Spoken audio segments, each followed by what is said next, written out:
आवत का? हाँ? तू तो अनाथ बाड़े ना? अरे समय ऐसा ना बोल देनी माई। अरे रुक माई, अरे बाप रे, माफ कर दे माई। रुका। अरे तोरा के कैसे पता चलल रे? सार लोग कौन बताऊला सर? उठ रे, उठ उठ उठ। माई बाप के रहते अनाथ अरे बोले बात ताड़े, सारा हाँ? घर में करता रह लो। माई माई माई माई माई माई माई माई माई माई माफ कर दे, माफ कर दे, माफ कर दे, माफ कर दे माई, माफ कर दे माई, माफ कर दे। हाँ चाची, देखत का बड़ा बचाओ। काहे चला उठल बड़ी? प्यार दुलार के करत हाँ, तोनी रुका ना। चोर चोर मौसेरा भाई, हम का कोई नहीं। तू लोग भी कम नहीं खे। बात सुनो रुको। तू सब एकरे जैसन बाड़ा। काहे मारता हो? काहे मारता हो? तोर का मुर्गी दाल बरोबर समझावा इनके। गांव भर के लोग हमरा लेका के तारीफ करता। हाँ तू काली भइल बाड़ू। सट के समझावा। सही फेंका। हाय हाय, यही अदा पर तो हम दीवाना हो गनी जवानी में। है बेटा, हाँ चला मूड बनाओ जाओ। बनावा बनाओ बनाओ, हम आवत नहीं बनावा। ठीक बा, लेकिन घर के बिजली लंका ढाए। बतावा था हमार जान के जान निकाल देले। बोली तो ठीक कर दी का। हमार नाड़ा इतना कमजोर नहीं के कि तोरा जवानी से खोल जाई। ए बाबूजी, तनी टाइटे बनाई है चढ़ल बा राती के। तू तो होखबा हमरे। हाँ, बना डाला। हला उठाओ। अरे तनी और चापा कम बाय में। हाँ बस बस बस बस ठीक है। हाँ लड़े बा। चीयर्स।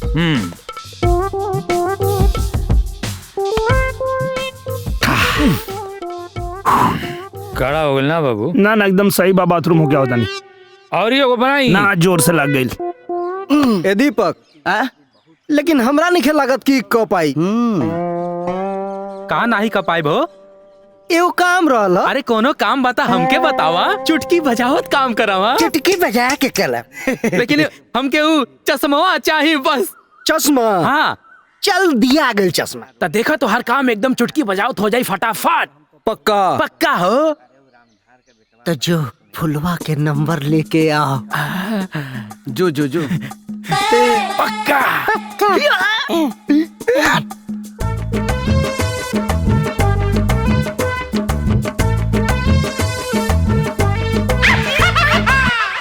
भैया चश्मा ना दे।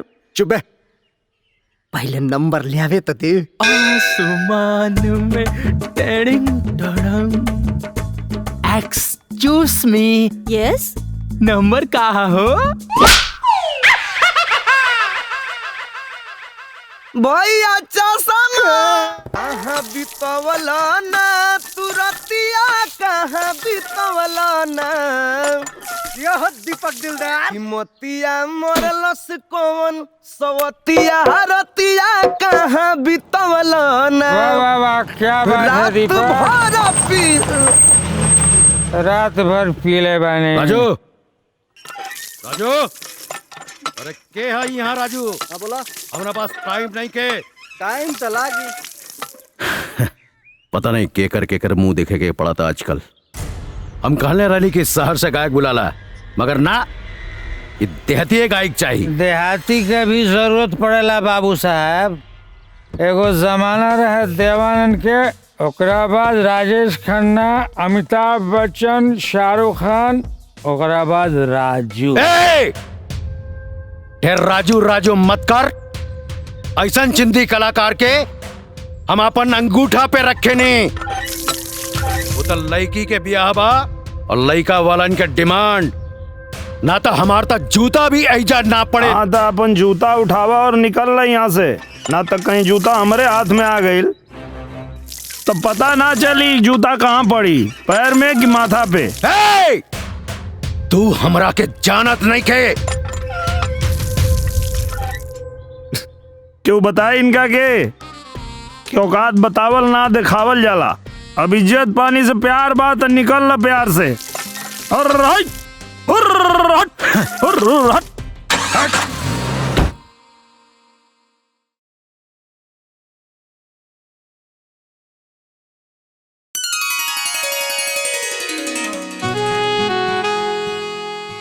अरे छोड़ ना तो माई के बोलाई। बुला ला। पागल है का रे? ए का चलता हाँ गइल रहला हमार किताब लावे के और यहाँ लैला मजनू के खेल खेला ताड़ा। बनावा बनावा वीडियो बनावा। देखिए गला पड़ल बा। ढेर होशियार मत बन। अरे यार सच कहता नहीं कोनो गड़बड़ नहीं के। बस बस अब खाली किताबे से ना हमरा परीक्षा में पासो करवावे के पड़ी। अबे वो हम कैसे करवाई बे? वो तुहार हेडेक बा। सुन जल्दी कर वरना ये वीडियो YouTube पे डाल दे। ब्लैकमेल करा था। हाँ? चल बाजारे चिंटुआ की किताब लेवे के बा। चला चल। तू प्रेमी आहा मैं प्रेमी। ए, प्रेमी लोग। आहा। लो इतना देर कहाँ लगा देला? अरे तोरा स्कूल के ताला तोड़े में लेट हो गया। जौना प्रश्न के उत्तर ना आवे में देख के लिखा लो। प्रेस के नाम और गाइड के नाम मत लिख दिया लो। लिखते काहे नहीं लिखत? तू लिखबा हमार नाता ई वीडियो। पता न बड़ा होके का बनी।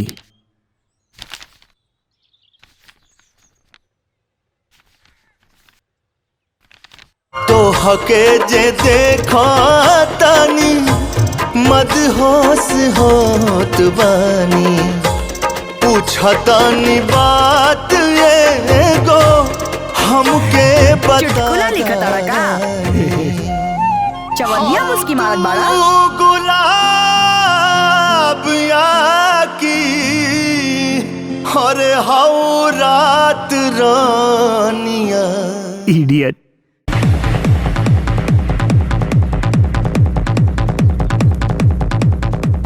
मैडम जी इसको कहाँ रखें? मेरे सर पे रख दो। रखो उधर।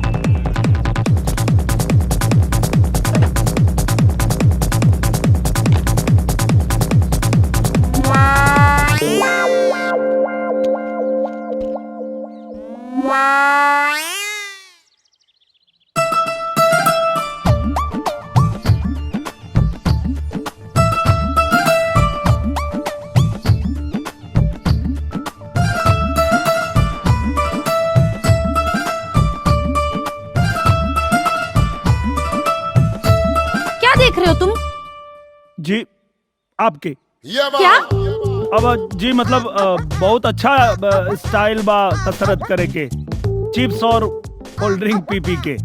पर जाना तानी मैडम ये सब कैला से कुछ होके वाला नहीं खे। रोज सवेरे कोनो नहर के पटरी पर 4 किलोमीटर बिना जूता के दौड़ी 1 महीना में देह आधा हो जाए। तुम जब मुंह खोलोगे गटर ही निकलेगा ना। कुछ गलत कर देनी का मैडम? भैया कुछ गलत बोल देनी का? यह तो सब करिया, बाकी मैडम के पतला होके की सलाह मत दिया। सलाह देवे वाला की मैडम चप्पल से बात करेली। अच्छा हाँ यार एसपी के पहन पाड़ी जेल करा दी ही। जेल करा दी है? हाँ।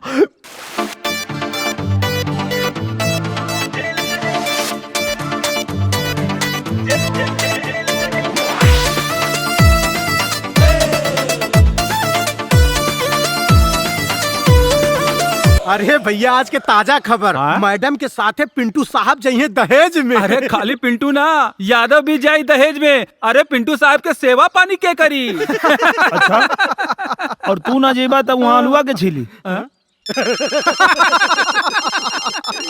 ई जाइए ना। हम आई पा लगी। खुश रहा बेटा। सुना हमने काल दुर्गा माई के जाके करहिया चढ़ायल बनी। एकदम चिंता मत करिया, तोरा के चौकी अब जल्दी मिल जाई। अरे बहुत जरूरी बा माई, अब यहाँ तनिको मन नहीं खेला। पता न कब थाना चौकी मिली हमके। अरे लग जाए बेटा। हाँ चिंता मत करा, एकदम एकदम चिंता मत करा। ले मीनुआ से बात कर ले। भैया भैया प्रणाम। हाँ खुश रहा बहनी। अरे भैया घर में खूब देखवार आवत बाड़े, अब जल्दी से ब्याह कला। अरे यहाँ हमारे जीवन के बर्बादी हो रहा बा तो के शादी के पड़ल बा। रखा फोन। यादव साहब बुलाओ हमें, जल्दी जा। गईले पिंटू साहब के सेवा में। यादव जी सर। यहाँ से 80 किलोमीटर दूर जो भुवनेश्वर नाथ का मंदिर है याद है ना? हाँ हाँ सर। हाँ, और रास्ते में मंत्री जी का फार्म हाउस पड़ेगा। उनका बेटा राहुल तुम लोग को ज्वाइन करेगा वहां से। आम्रपाली को तुम लेके जाओ वहां। ओके सर। और हाँ, ध्यान से है। जी सर। भैया प्लीज, यादव नहीं, ये कोई ना कोई मुसीबत जरूर पैदा करेगा भैया प्लीज। भरोसा रखिए मैडम जी, कोई शिकायत का मौका नहीं देंगे। यादव। जी सर। अच्छे से। यस सर। कुछ नहीं होगा बेटा, तुम जाओ। जाओ ना, टेंशन मत। आम्रपाली जा। Take care. जय हिंद सर। जय Hind. You're crazy. Of course, I'm crazy. तुम्हें देखते ही मैं पागल हो गया था। अच्छा, तो बताओ क्या कर सकते हो मेरे लिए? कुछ भी। किसी की जान ले भी सकता हूँ और तुम्हारे प्यार के लिए जान दे भी सकता हूँ। बस चाहे कुछ भी हो जाए, ये हाथ कभी नहीं छोड़ूंगा।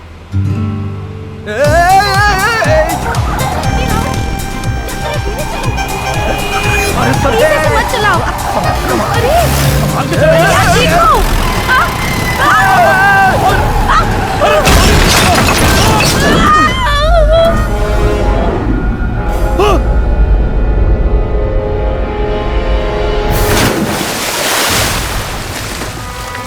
अरे अरे ये क्या किए?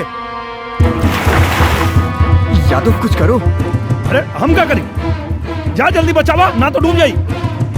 अरे मुझे पानी में तैरना नहीं आता है। अरे यार, अभी तो कहता लगी तोरा खातिर जान दे दे, तोरा खातिर जान ले ले, तो के खरोच ना आवे दे। अरे यार डूब जाई तो बियाह कैसे कर बजा? अरे भाई, जान बचेगी तो ब्याह बहुत होगा। बेटा तू भाग सकेला, हम कैसे भाग सके नहीं?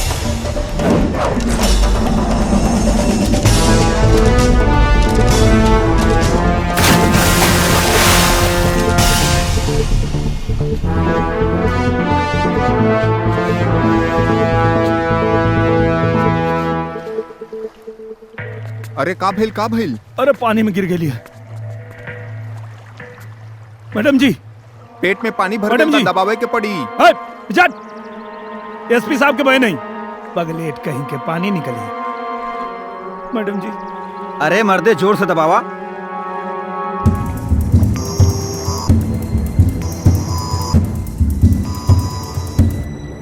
सांस तो चला था, लेकिन होश नहीं के आवत। मुंह में फूंक मारा, होश आ जाई। अबे साहब के बही नहीं, कैसे मुंह में फूंक मारी?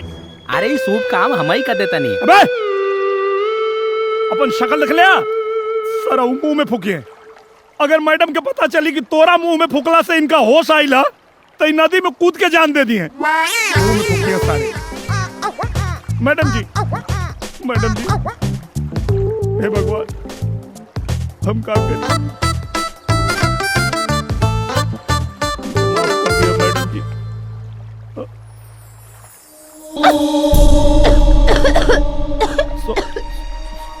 सॉरी मैडम, ये लोग कहला कि मुंह में फुकला से जान बच जाए। हम जानबूझ के ना फूकने मैडम, गलती हो गई ला। और पानी लिया देता नहीं, मुंह धो लें आप।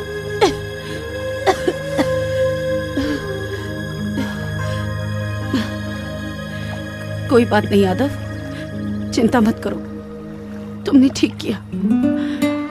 तुमने तो मेरी जान बचाई है। राहुल कहाँ है? यादव, राहुल कहाँ है? वो तो जान बचा के भाग गए। भाग गया? गाढ़ा जहाँ खनब वही में हो गया। यहाँ वहाँ गंदगी कई बहुत गलत बात। यादव जी मैडम। कहाँ जा रहे हो? पिंटू साहब के शौच करावे जाता नहीं मैडम जी। रुको, रामदीन। जी मैडम। आज से पिंटू का ख्याल आप रखेंगे। जी जी ऐसा मत करी मैडम जी। मैडम जी, हमसे गलती हो गई मैडम जी, पर वो बहुत मजबूरी रहे मैडम जी। वो आपके जान के खतरा रहे, यही से मजबूरी में हमके आपके मुंह में फूके के पड़ा। हमके माफ कर दी। मैं तुमसे बिल्कुल भी नाराज नहीं हूँ। अच्छा? बल्कि नाराज तो तुम्हें मुझसे होना चाहिए। मैंने तुम्हें पहचानने में बहुत भूल कर दी यादव। तुम सच में एक बहुत बहादुर सिपाही हो, और मैं तुमसे ये सब काम करवाकर अपराध कर रही थी। मुझे माफ कर दो। ऐसा बोल के हमके शर्मिंदा मत करी मैडम जी। अच्छा एक बात पूछूं? जी मैडम जी। मैंने हमेशा तुम्हारे साथ इतना बुरा व्यवहार किया, इतना भला बुरा कहा, फिर भी मेरी जान बचाने के लिए तुमने अपनी जान जोखिम में डाल दी और पानी में छलांग लगा दी। अरे मैडम जी, वो तो हमार फर्ज रहे और वर्दी के एगो जिम्मेदारी होला। जब इस शरीर पे पड़ जाला तो आदमी की जान के ना फर्ज के चिंता हो खेला। और पानी का आग में गिरल रहती तो हम हो में कूद जाती। I am very proud of you Yadav. आज मुझे तुम में एक अलग इंसान दिख रहा है। हमारे देश को तुम्हारे जैसे सिपाही की जरूरत है। मैं आज तक तुमसे इतनी बदतमीजियां करती रही। I am really sorry. अरे ना मैडम जी, आप हमके माफ कर देनी, इतने बहुत बात। अच्छा बताओ, तुमने मेरी जान बचाई है, बदले में मैं तुम्हारे लिए कुछ करना चाहती हूँ। तुम मांगो, तुम आज कुछ भी मांगोगे तो मैं दूंगी। कुछ भी? हाँ कुछ भी। लागत आज मन के मुराद पूरा हो जाए। बोलो यादव। मैडम जी, अगर आप हमके कुछ देवल चाहता नहीं तो हमार पोस्टिंग कोनो थाना या चौकी पर करवा दी। इतनी छोटी सी चीज मांगी है तुमने? मैडम जी, आप खातिर छोट चीज हुई। हमार तो बचपन से यह सपना रहे और जवान भइला के बाद पुलिस में भर्ती भइनी और यह सोचत रही कि थाना में पोस्टिंग हुई और गुंडा बदमाश लोग के दौड़ा दौड़ा के मारब, प्रमोशन मिली और हम तो एसपी तक बनना चाहता नहीं। I am very proud of you और देखना तुम जरूर बनोगे। जाओ अपना सामान पैक कर लो, मैं भैया से कह के कल ही तुम्हारी पोस्टिंग किसी थाने पे करा दूंगी। थैंक यू मैडम जी। So sweet. अरे माई प्रणाम। खुश रहा बचवा। माई तोर पूजा सफल हो गई। देवी माई तोर सुन लेनी, हमार पोस्टिंग थाना पे हो गई। अच्छा, अरे दुर्गा माई तो हर लंबी उम्र करें बेटा। हाँ, हम काले काली माई के जाके करहिया चढ़ा के आई। हाँ, खुशी में असुना बस को पतो लिया था बस। अरे माई ठीक है, लेकिन सुन, हाँ? जल्दीबाजी मत करिए।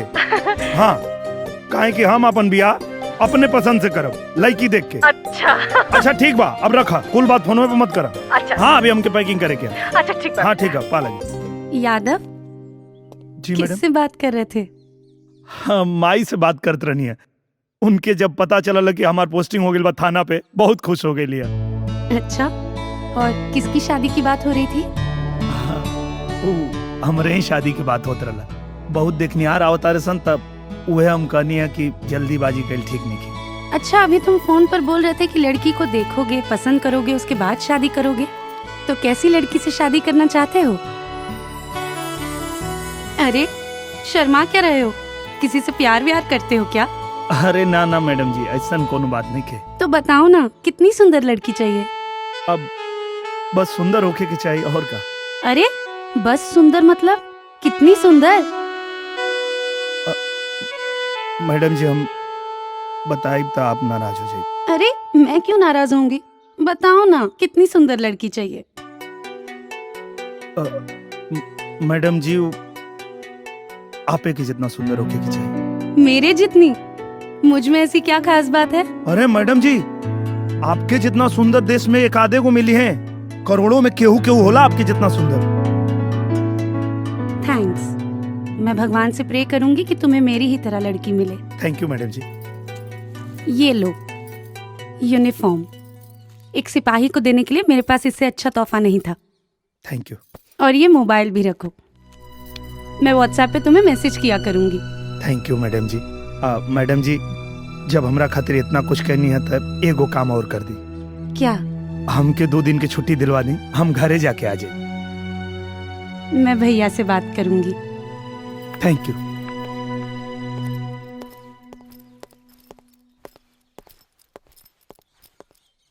अच्छा राकेश भाई। भैया, हमरा से कोनो गलती हो गई हो तो माफ करिया। अरे यार, माफी मत मांगा, तू सच्चा आदमी होगा और सिपाही के सच्चा रहे के चाहिए। ठीक है भैया। काओ पलटू? अरे यार, काहे रोता रहा?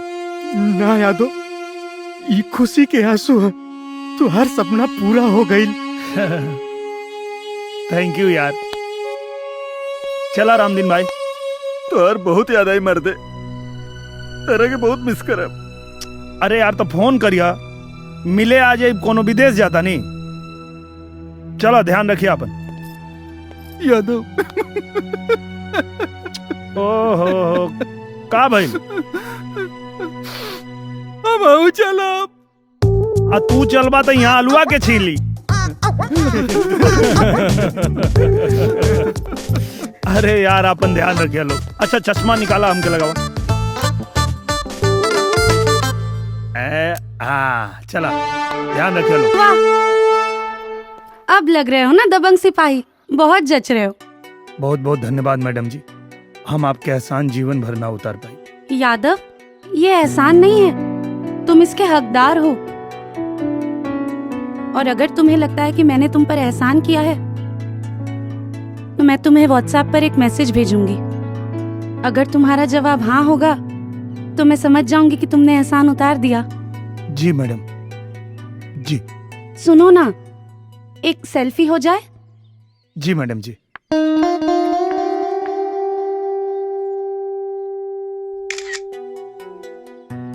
थैंक यू मैडम जी। वो साहब से मुलाकात हो सकती है? हाँ भैया, यादव जा रहा है। कब भाई? चलता हूँ सर। अच्छे से ड्यूटी करिए, अपना ख्याल रखिए। जी सर, जय हिंद। हेलो। अरे पिंटू साहब, जायदा, अरे हम आइब तो से मिले। जायदा, अरे हम आइब तो से मिले खातिर आइब तो से जरूर मिले आइब हम। हाँ हाँ आइब बाय बाय। अरे सुनो पिंटू, यहाँ आओ।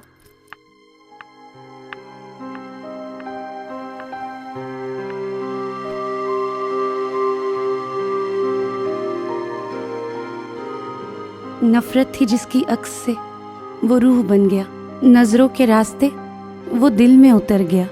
कल तक तो जिसे देखना भी गवारा न था, पल ही भर में वो मुझे इस घर में तन्हा कर गया। I love you Yadav.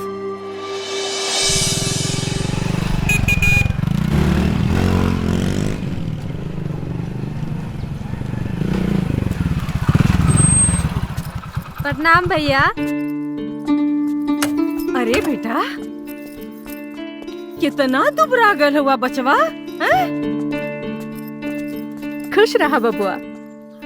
अरे खुश रहा। वहाँ खाए हुए के नहीं मिलत रहा का रे? अरे खाए के मिलत रहा माई, हमार मन वहाँ ना लगत रहा। अब थाना मिल गइल बा ना, अब अपने आप हम ठीक हो जाए।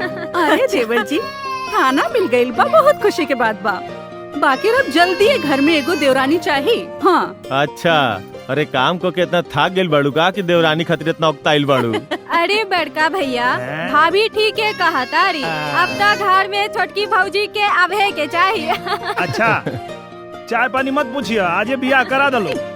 अरे दुल्हे, लिया वाला लड़का के कुछ खाए पिए के दा। हाँ माई, लिया। पकड़ दो माई, दे। अरे आजा। अरे भैया, ये तो बहुत बढ़िया मोबाइल बा, हमरा के चाहिए। तोरा के ऐसा लिया दे मोबाइल ना, हमरा के यह मोबाइल चाहिए। अरे क्यों देले बा हमके गिफ्ट, हम तो के नहीं दे सकत। माई बोला ना। दे न दा बचवा, तू दूसर ले लिहा। अब फिर ऐसन के खास देले बा। अरे कैसे तोहनी लोग के बताई हम। माई नफरत थी जिसकी अक्स से वो रूह बन गया, नजरों के रास्ते वो दिल में उतर गया। कल तक तो जिसे देखना भी गवारा न था, पल ही भर में वो मुझे इस घर में तन्हा कर गया। I love you Yadav.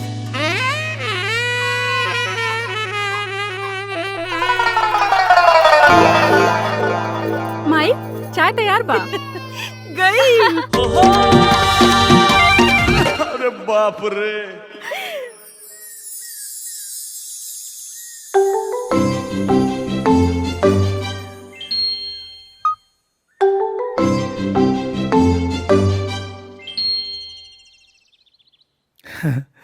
Madam जी, हमके भरोसा नहीं क्यों।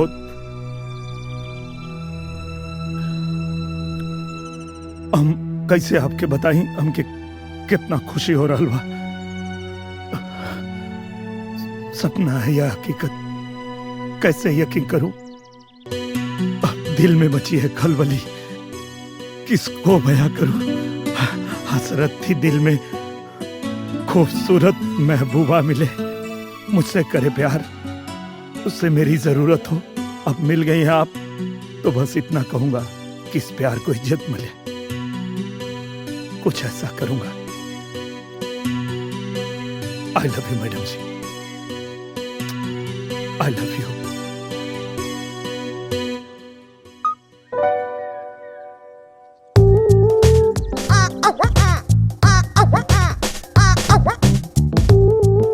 का भैया भाभी के वीडियो भेजला कि ना?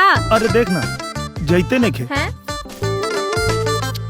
इला इतना बड़ वीडियो 2G में जाए, एकरा लिए तो 4G नू करवावे के पड़ी। अच्छा भैया तो 4G करवा के भेज दे। हाँ ला एकर नजर ना हमारे ही खाना पर रहे। घरे में नहीं खाएगी तो के कदही है। ए माई हमहू एजे बानी रे। अच्छा एक लड़का के बाप भइला चुपचाप खइबा? माइया के हाथ से खई है अभी हो। काका। अच्छा माई, हाँ बेटा। लड़का से याद आयल, मुनवा 1.5 साल के हो गईल, न चलत बा न बैठत बा। ओके बढ़िया डॉक्टर से दिखा देवल जा। ओके ले चलो लोग हमरे साथ। अरे बेटा ले चलल जाई, पहले अभी तो हर पहली पोस्टिंग है, खूब बढ़िया से वहाँ बर व्यवस्था जमा ला, फिर चलल जी पीछे से। अरे माई वहाँ बहुत बढ़िया घर ले ले। अच्छा हाँ कोनो दिक्कत ना हो, खाली तू लोग लेके चला ओके। दिखावे के तो बढ़ले बा, लेकिन अरे सोचता तू चुप नहीं। रहा भैया, हर बात में तू ना ही नुकुर काहे करेला।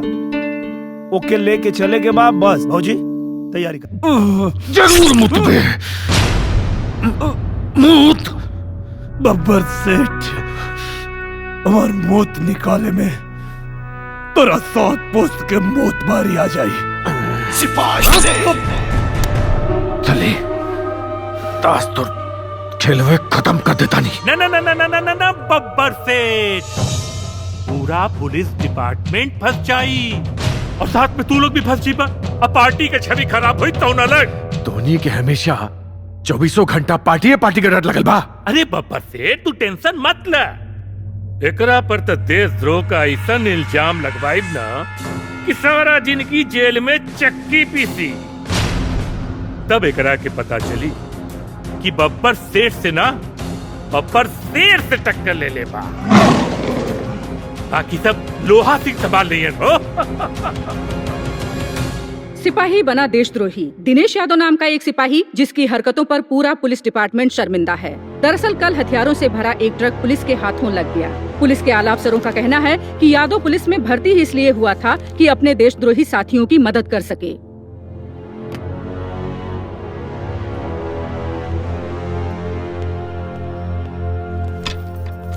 भैया ये सब क्या हो रहा है? कहाँ क्या हो रहा है? सब मिलकर यादव को फंसा रहे हैं। ये सब झूठ है, यादव ऐसा हो ही नहीं सकता। एक मिनट तो और कहे का मतलब? ये जौन कुछ हो रहा बा नाटक है? हाँ भैया ये सब बिल्कुल नाटक ही है। यहाँ हम में से कौन नहीं जानता कि बब्बर कैसा आदमी है। सब मिलकर उसे फंसा रहे हैं। भैया भैया आप प्लीज कुछ कीजिए। आम्रपाली अभी तो इतना बड़ा भाई लो कि अपने बड़ भाई के काम में दखल दा, और इस सब तो हर काम नहीं खे कि का सही और का गलत। जाके अपन काम करा, जाए जैसे। गलत तो गलत ही है भैया, एक सीधे साधे आदमी को आप लोग ने आतंकवादी बना दिया। आम्रपाली यादव शेर के पिछवाड़े उंगली करे चल रहे, वो भी बब्बर शेर के। अब देशद्रोह के जुर्म में सड़बे जेल के अंदर। बिना सोचे समझे आग में कूदने का नतीजा देख लिए। जोश में होश खोना बुद्धिमानी नहीं है। अब सड़ो। सर इसके चक्कर में हमारी वर्दी भी जाती, लेकिन आपने मुझे बचा लिया। हम तैयार हैं सर इसके खिलाफ कोर्ट में गवाही देने के लिए। द्वार प्रमोशन पक्का देव। कल 12 बजे कोर्ट में पेश होते ही तो हर जिंदगी का 12 बज जाए यादव। यादव गलत नहीं है। क्या गलत किया? हाँ गलत आदमी को पकड़ा और हमारे एसपी ने उसको फंसा दिया। देशद्रोह में चट्टा कहेगा। यादव कटेगा सबको, कटेगा सबको। आप दारू पीकर एसपी को गाली क्यों दे रहे हैं? है ना, छोटा है। हाँ पैसा घूसखोरी लेके एसपी बन गया। हम लोग कहते चोरी करो, नल्ला पागल छोटा। का हो यादव, अबे तक अकड़ गई ना तोर? हाँ, बोले रहनी ईमानदारी के चक्कर में मत पड़। ए हवलदार, बनाओ सुरती जरा। आ यादव को भी खिलाओ। हाँ, यानी जल्दी कर भैया। ये का मसल रहा है बे? बराबर मसल, जैसे सुरती मसल रहा है ना, इसको भी मसलना है अभी। समझ गया? अच्छी। चुप। जी। अरे अच्छी। अच्छी।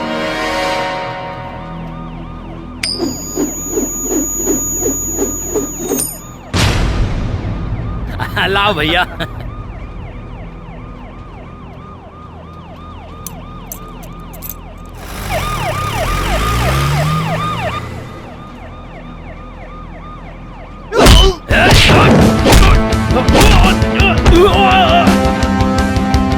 चल गाड़ी चला, चल।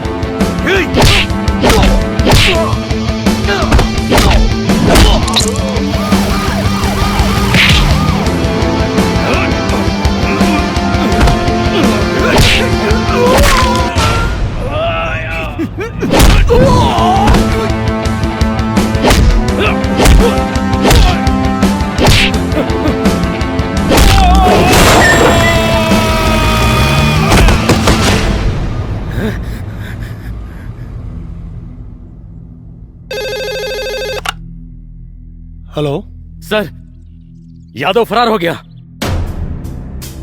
फरार हो गया? क्या बकवास है लोहा सिंह?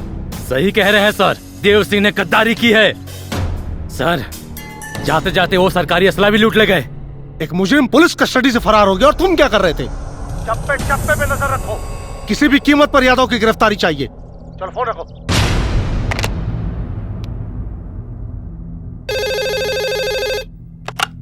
जा रे। अरे धिक्कार बात तोहनी की जिंदगी पर।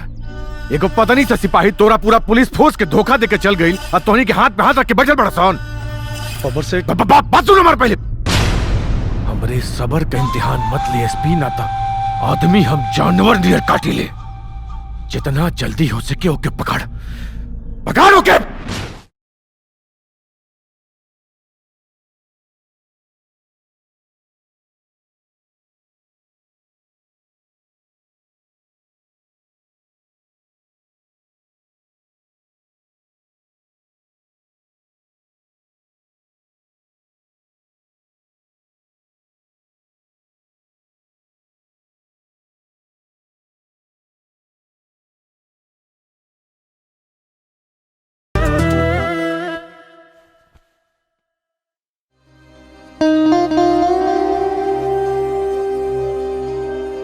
आई लव यू मैडम जी,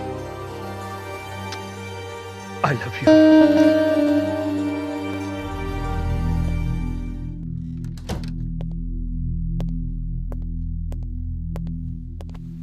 यादव, तुम यहाँ?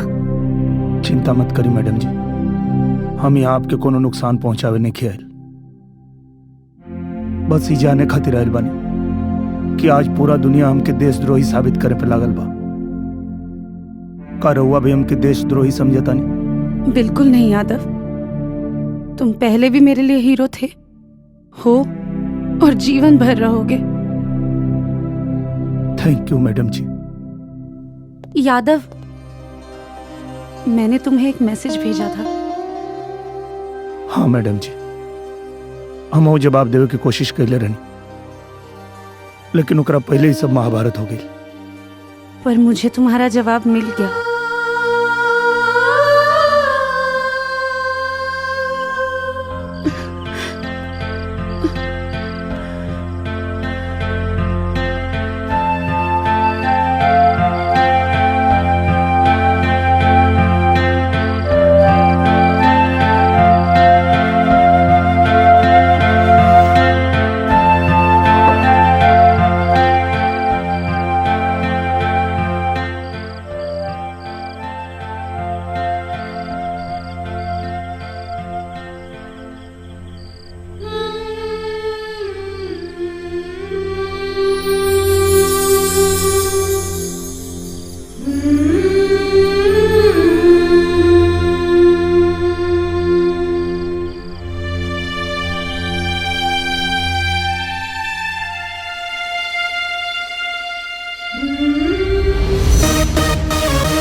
तो आवो खा लो। हेलो। हाँ लोहा सिंह मैं बोल रहा हूँ। जय हिंद सर। जय हिंद। लोहा सिंह यादव जितना खतरनाक बब्बर सेठ के लिए है उतना ही हमारे लिए भी है। राइट सर, इस बार छोड़ेंगे नहीं, देखते हैं कितना भागता है। हाँ पर एक बात का ख्याल रखना कि यादव तुम? सर यादव आपके घर पे? हाँ। सर मैं अभी फोर्स लेके आ रहा हूँ। ओके। डरी मत, हमके पता बा हमरे वर्दी के दागदार बनावे में बब्बर के साथ आपके हाथ है, लेकिन हम आपके माफ कर देने। वो एक खातिर ना कि आप हमारे सर हैं, एक खातिर काहे कि आप हमार होखे वाला सार हैं। क्या बकवास है? दिमाग खराब हो गया तुम्हारा। दिमाग एकदम सही है, यही से आपसे विनती करत हनी, लड़ाई में आप हमारे साथ हो जाए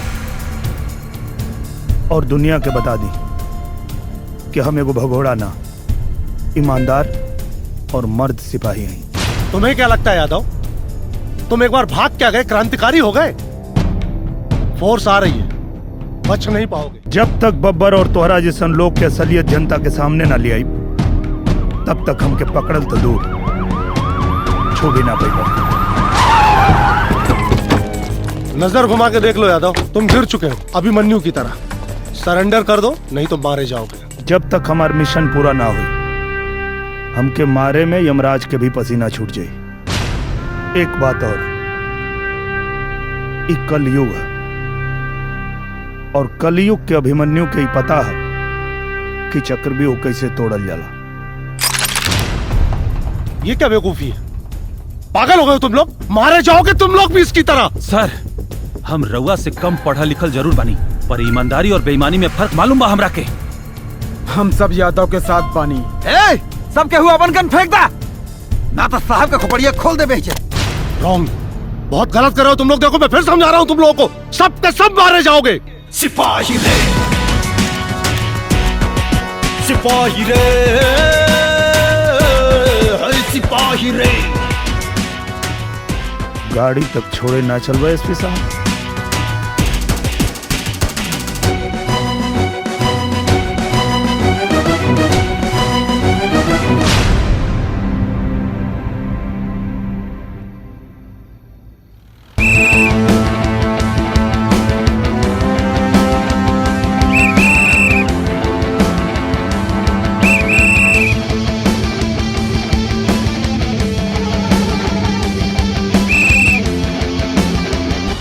हमके एगो बात नहीं समझ में आवत, मतलब पुलिस फोर्स इतना निकम्मा हो गई बा कि एगो सिंगल पसली के आदमी पूरा पुलिस फोर्स के चकमा दे के निकल गई, और पुलिस वाला हाथ पे हाथ धर के बैठे लगे। सर अबर सेठ बात ये कि हमरे सिपाही ओकरे फेवर में बंदूक लेके खड़ा हो गई ना, हमरे खिलाफ।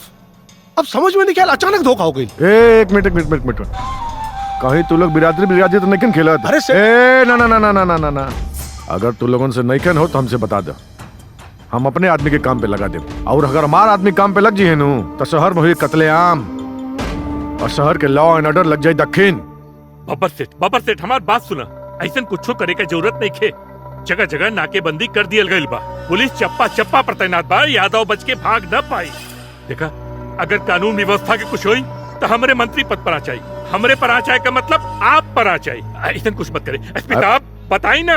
बस एक और मौका, एक और मौका दे, या तो जिंदा या मुर्दा आपके सामने हुई। ठीक बा, आखिरी मौका,